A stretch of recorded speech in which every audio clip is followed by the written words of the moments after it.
ಜೋರ್ನಾಗಿ ಹಿಂಗೆ ತಿರ್ಗಿಸ್ಕೊ ಸಾಕು, ಹಿಂಗೆ ತಿರ್ಗಿಸ್ಕೊ ಸಾಕು, ಹಿಂಗೆ ನಮಗ್ ಬಾ. ಅರ್ಕೇಶ್ವರ ದೇವಸ್ಥಾನ ನಮ್ಮ ಮನೆ ದೇವರು. ಇದು ಹೊಸಕೆರೆ ಬೆಸಗರಳ್ಳಿ ಅಡ್ರೋಡಲ್ಲಿರುವ ದೇವಸ್ಥಾನ. ಇದು ಗಾಳಿ ಆಂಜನೇಯ ಅಂತ ಸಿನಿಮಾ ಕಲಾವಿದರು ರಾಮಣ್ಣ, ಆಮೇಲೆ ನಮ್ಮ ಆರಾಧ್ಯ ಸರ್, ಅರವಿಂದ್ ಗೌಡ. ಅಲ್ಲಡಲ್ಲಿ ಗಿಡ ನೋಡ್ರಿ, ಕೈಲೇ ಮುರ್ಕ ಬರ್ತವೆ. ಮನಿ ಕಬ್ಬಿಡು ಬೈರ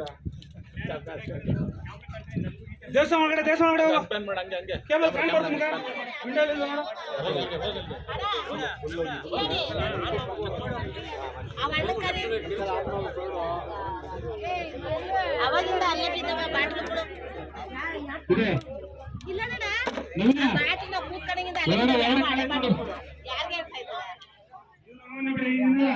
ಜಾಸ್ತಿ ಲೆಂತ್ ನೋಡ.